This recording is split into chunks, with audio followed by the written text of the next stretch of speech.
Welcome to the show, everyone. What a guest we have for you today. She has recently arrived in Australia as they're launching into the market here. I'm going to let her introduce herself, but Amit, so good to have you on the show. So great to be here, seriously. So I'm so pleased you found time in your schedule, because I know what it's like when you come from another country, or even when you go town to town, right? The schedule's just bang, bang, bang, bang, bang, bang. So, back to back, which I'm super grateful. This is the second time that I'm here in beautiful Australia. The first time that I arrived, I was like back to back. I remember. Didn't see the Opera House. Okay, now I thought, okay, this trip, maybe I'll see that. Have you seen it yet? No. You're going to be... But I'm so grateful for that because, you know, great business, great traction, beautiful country, beautiful people. The sun's there. You'll be disappointed when you see the Opera House, I think. Really? I was. Why? When I came. Because one, it's not white. And you think it's white. And two, okay. I don't know. There's Instagram for that, so you can change the true. colors. That's true, you can put the filter on. But two, I always imagined it was just going to be this beautiful, smooth surface. And okay. it's not. It's not smooth. Anyway, I'm going to let you experience that yourself. Okay. But anyway, I was disappointed. Then you get over that. But yeah, I hope you do get to see it. But someday. Let's introduce you to our audience. So tell us who you are and tell us about your business. Cool. So first and foremost, Amit. I'm married to Yoni. I'm from Israel, so Jonathan, it's like the formal name, but Yoni is that, like, you know, the Israeli name. Cool name. Yeah, he's the coolest person ever. Mother of three crazy boys. Yep. 3 boys. That's a lot of destruction. Yeah, and a lot of, like, you know, in Israel, they're like being crazy all the time, playing soccer and stuff like that. And a co-founder and CEO, together with Yoni, my husband. Yep. He's the CTO of Compete. Yes. Now tell us about Compete, because when I first learned about Compete, which was, gosh, when was that? It was a while ago now. Yeah. I was, being in the industry that I'm in, recruitment, I was so excited. And in anticipation of you coming, you know, we've introduced you to some people and we've been talking about you, and everybody I explain how it works to is just like, oh. So give us a quick sort of snapshot of what Compete is. So funny story, I was a TA myself, right? Yep. I started my career at small, tiny, unknown company, just kidding, Palo Alto Networks, huge, big, great experience. I led the recruitment there in Israel, in their entity in Israel. Then moved to another great company, Sentinel One. And I experienced two things. First, I felt the pain, you know, on myself, right? With not knowing how much should I pay for my candidates, my employees, if I'm overspending, underpaying, and then putting myself with an unpleasant attrition risk, right? But I think more than that, and that's thanks to the culture of the HR in Israel. We call it HR, not people and culture, but the HR ecosystem, which is really community oriented in so many ways. So you share your like knowledge and best practices and stuff like that. Yeah. So I understood that it's not just my issue, right? It's not just me begging for some help or best, you know, recommendation for something like that. It was a common issue for all my colleagues. Yeah. First and foremost, you know, it sounds very cliche, but people are everything. At the end of the word, as a CEO, I have my team with me. Yes, I founded Compete, I have my vision, but the team with me, okay, they help me to drive the company to achieve our goals, to bring this impact to our customers. So it's not a one-woman show. No. So you need your team with me. You need to hire the best people. You need to have the best people to retain them and to make sure that you have this internal fairness inside your organization. I like that, right? I've not heard that term before. That is a great term, an internal fairness. That's awesome. Well, at the end of the day, if we're two backend engineers, right? I want to make sure that if we're bringing the same impact to the company, right? I don't want to know that I'm being paid less because I'm a female, right? So maybe more than that, but that's a different conversation. No, just kidding. So that was one thing. And on top of that, not having the data to make sure that I have this internal fairness. But on top of that, not being able to be a true professional to the executive team, to the board members, because I don't have the data that I need to provide and to make this data-driven decision. So how long ago was this? how long ago were we talking here? Are we talking 10 years? Yeah, approx. Yeah. So that was when data-driven decisions, could I say data or data? I don't know. Anyway, that's when those kind of decisions were, that everyone was suddenly realizing, well, if you're making decisions without data, you're just stabbing in the dark, right? And everyone wanted it. Everyone wanted the data. So I can see why you suddenly are going, well, I haven't got any. And so I relied on some, but it was outdated, super, super high level. Just to give you an example, if we think about backend engineer versus, full stack, mobile, all the different profiles that you have under this wide umbrella of software engineering, right? Yep. To aggregate all those different profiles into one super high level of software engineer. One column on a page, right? Yeah, exactly. So you're not arming me with the in-depth data that I need in order, again, to make sure that I'm maintaining this internal fairness. Because there's a huge disparity between a front end, a full stack, and mobile. 100%. Completely different pays, right? Completely. And we see that in our data in Compete. So Compete in a nutshell is a SaaS platform that provides this real-time compensation and benefits benchmark. And we cover all kind of, based on my experience, that I understood that it's not about just salary. There's endless components that create this total package, right? Yeah. So it's salary and commission and then equity and bonus and all the different benefits that companies are offering, right? To hire or to retain, maternity leave, paternity leave, like all those work from home. And there's more and more coming. Wellness, it's non-stop. The evolution of that is incredibly insane and interesting. And you can see that, by the way, in we founded Compete when COVID just started. Yep. And you can see how the structure of benefits, changes. How 100%. So I've been on your platform. I love it. But in essence, I was trying to describe it to someone the other day. I said it's almost like it's a real time. It's like watching the stock market. It's like watching stocks go up and down. But we're talking about jobs. So we know product managers are suddenly trending up. We know that a developer in a front end right now, they're trending down. Or UXs are completely out of this world because look at the pay they're getting. Yeah. So let's explain how it works, because to have real time data, you have to have data feeds. Yeah. So where do you get your data? Where do you get this information? Yeah. Super important question. So from our customer, it's a give a little, get a lot model. Yep. Okay, we integrate to their platforms, yep. to the HRIS. To their HR systems, yep. Yeah, pull the data every 6 hours. So it's literally real time. Every 6 hours? Yeah. Well, it's not me, it's the algo that does that, right? Yep. Thank God for the engineering team. The level of complex, I would say, for us is that because we're getting into the super granular insights and we're not keeping this super high level. So if you have in your HRS, and it's called, software engineer, yep. we break down this into the different roles. So and there must be hundreds. So how do you compare this? How do you make sure that it's apple to apple comparison, right? So that's where the algo gets into the picture. So essentially, you've got all your customers that are all plugged into your system. Yeah. And every time they hire someone, give someone a raise, change their jobs, add a benefit, that gets pulled out and put into your system. Exactly. And if you have the scale of all these different companies, you can essentially see exactly what's happening in that market every 6 hours. Now, what's super important, I find it super interesting, is that when I worked at Palo Alto and SentinelOne, for example, I was in the cyber ecosystem, right? Yep. So it was less relevant for me for a specific role, right?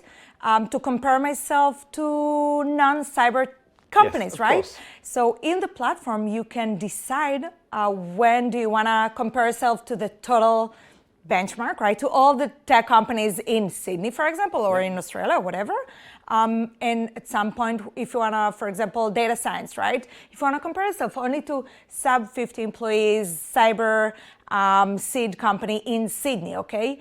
So that's something. That was what really excited me when I saw that I could go and say, okay, I want to know what front-end developers being paid in corporates. But I also want to know what they're going to be paid in pre-seed, because it's going to be completely different. Course. And you can pull in, that was what I think really wowed me, was when I saw the sheer volume of different options you can do, drill down on this data. Yeah. It's just, it's impressive. So tell me, so you started in COVID. So how long ago was COVID? I've really lost track of time. Is it 2 years? Three years? Three. So you've been there 3 years. Where are you up to? You've obviously, you've nailed your home market from my understanding. You're here now and you're expanding here quite rapidly. Where's the company up to? So as shared, started Bootstrap when we reached the 100 customer in Israel. I'm from Israel.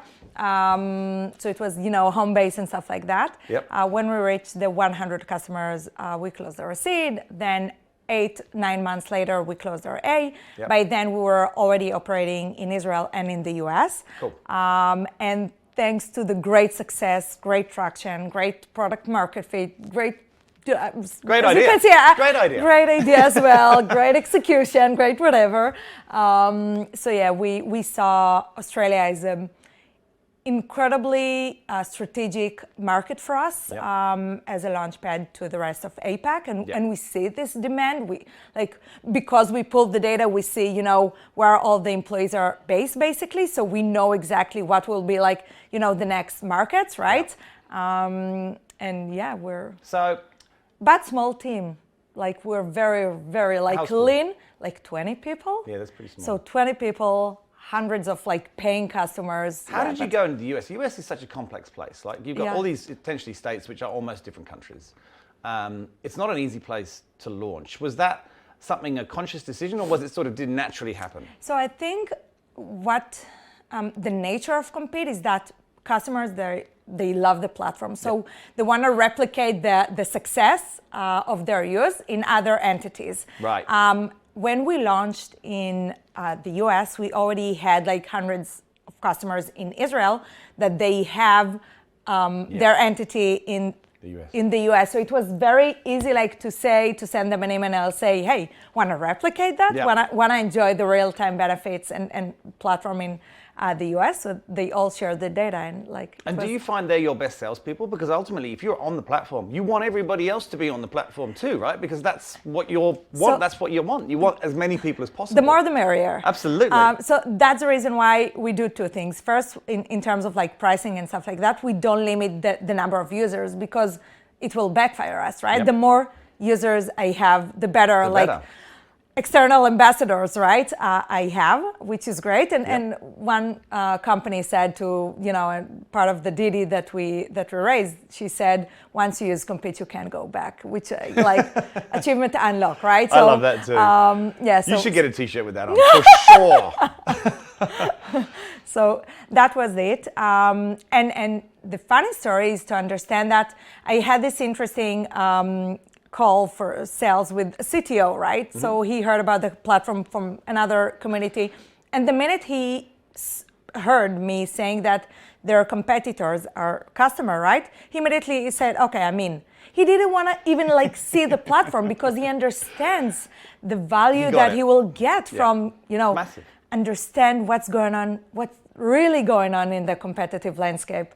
Am I being really attractive and competitive against the market?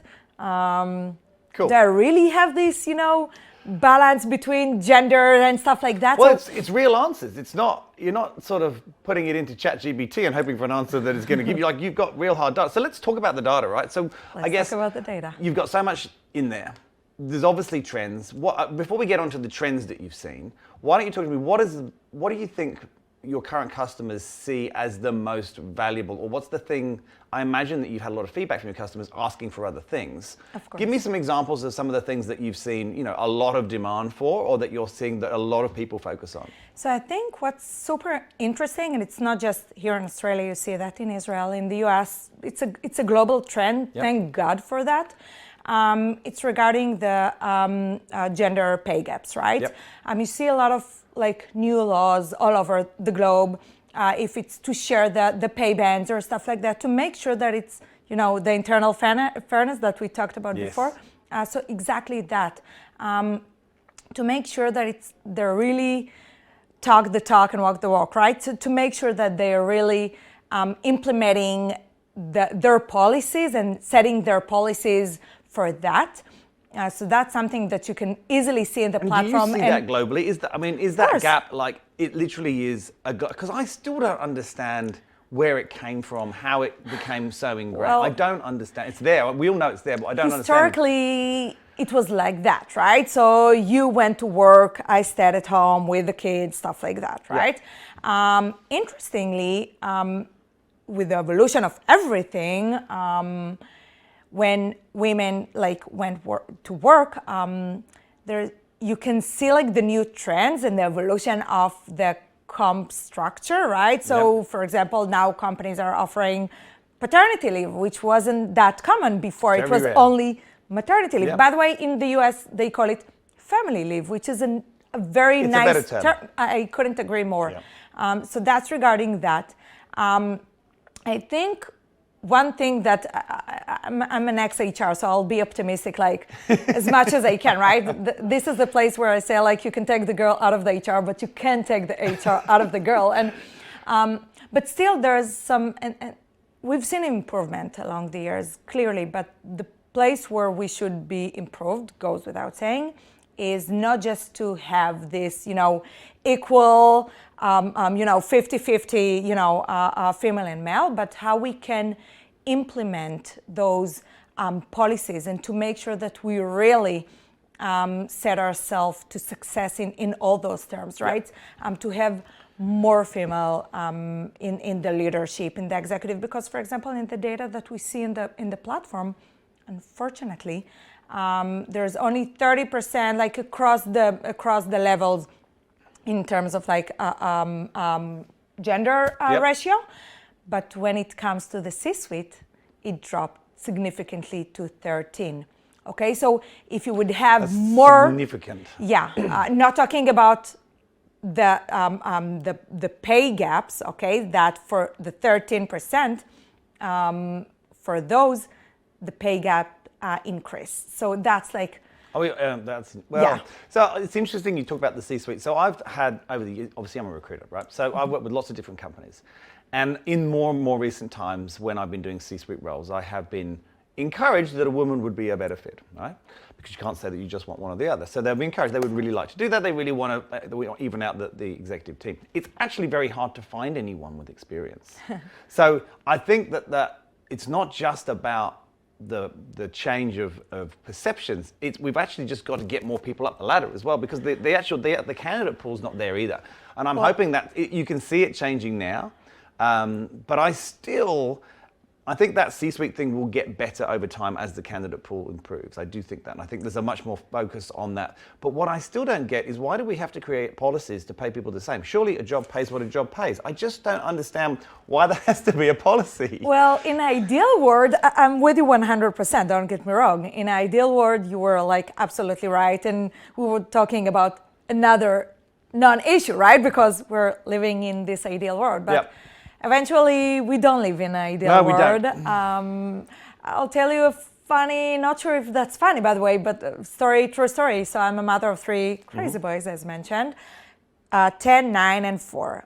The other day, I received a WhatsApp from my 9-year-old teacher with a screenshot. They had a task in class to check the box, right? For what are the things that your mom does at home. Okay, and all the options were cleaning, baking, and stuff. And he didn't check any box.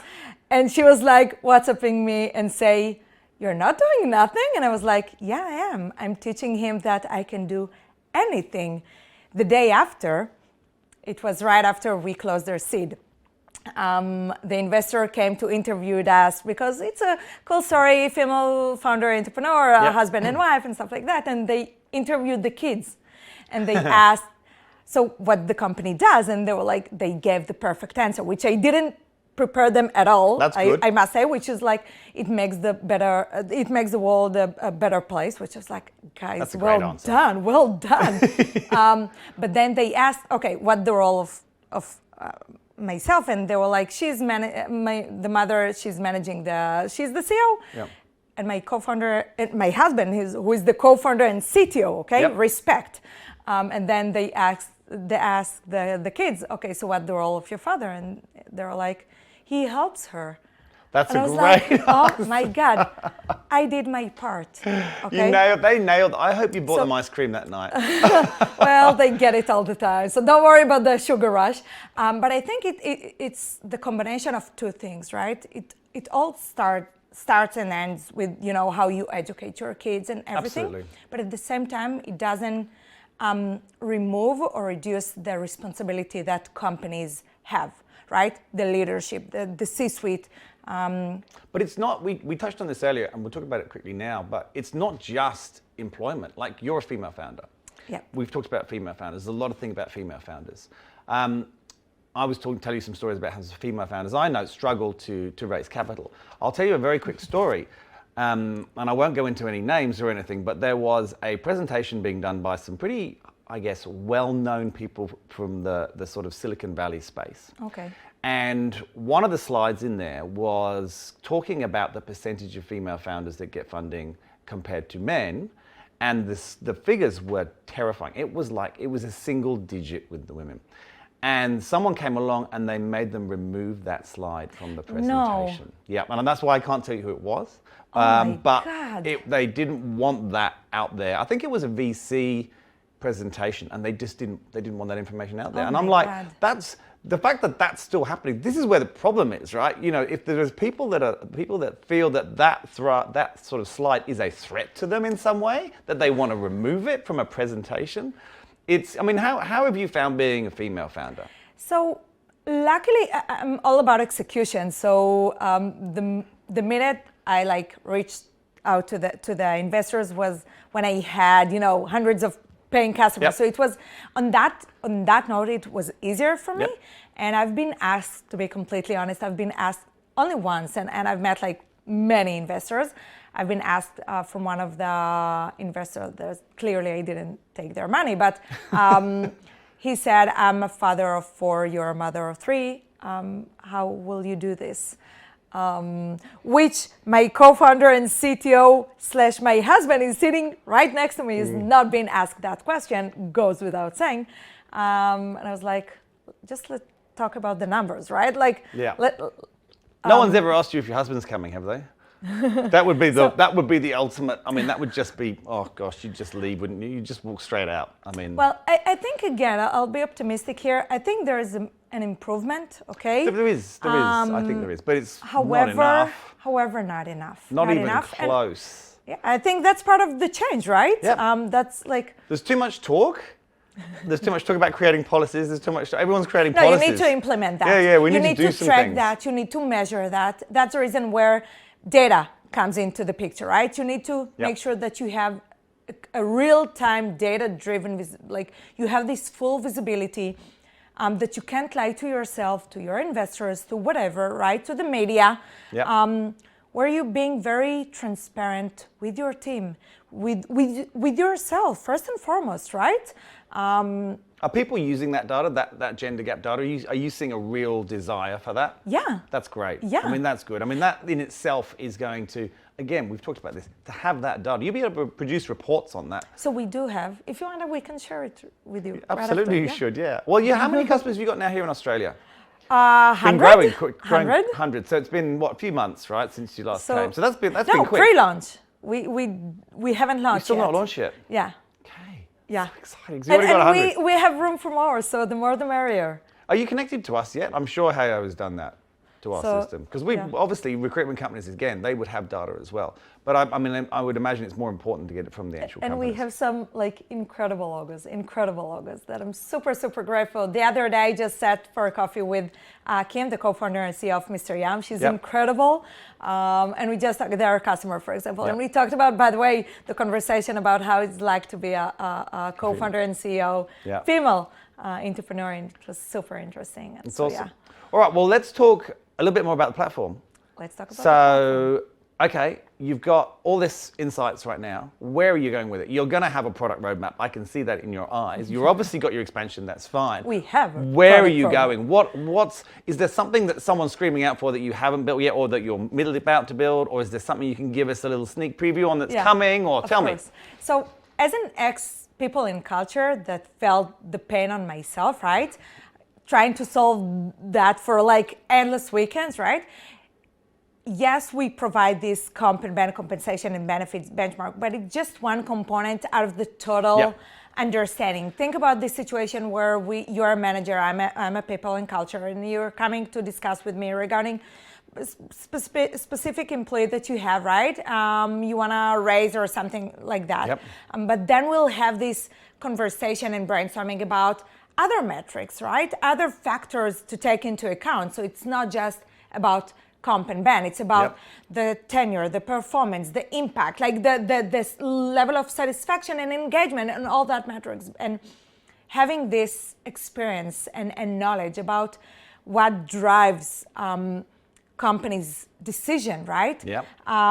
Who should you be promoted? Which people do you want to hire? At the end of the day, it's not a non-profit company. So you need to, right? You need to drive your company from point A to Z. And how do you do that with your people, as shared before? So how do you make sure that you make those smart decisions that won't create any kind of like surprise and unexpected changes along the way, and how to connect the different dots into a smart machine that will help you to make drive your decisions. Interesting. So it's going to be more predictive in some respects. 100%. So tell me, obviously, company comes onto your platform. Who's typically going to have access? Is it everyone? Is it CEO? Is it people and culture? Is it the actual people that work there? Are people doing different things? What are you seeing there? So the default will be the people and culture leaders together with finance, right? And that's as well. Makes sense. As they want to, you know, at the end of the day, that's 70% of their budget. And they love money. They love numbers. They love to know the money numbers. They need to know that, right? That's their job. On top of that, you can see a lot of CEOs. So do you think you'll ever have, and I guess you could de-identify the data, but public access, where if I'm a front-end developer and I go, you know what, I might move, I wonder what I'm worth, I'm going to get on to compete and have a little look. That's on the roadmap. That's on the roadmap, because that, I mean, I want guess to join our product team? You can. You could bring a lot of value. That's a question I get asked a lot. We get so many people ring me, what am I worth? And that should be a public, it should be, knowledge. I mean, then they can genuinely point, if someone says, oh no, we can't pay that, say, well, actually, if you go and compete, you're Series A, and this is pretty much what everyone's paying. So if you want me, this is why. I'm not being an idiot. I'm just going with the trend. So in Israel, for example, because we're like well known over there, for example, employees, right? They come to their like people and culture leaders and they ask, do you use Compete?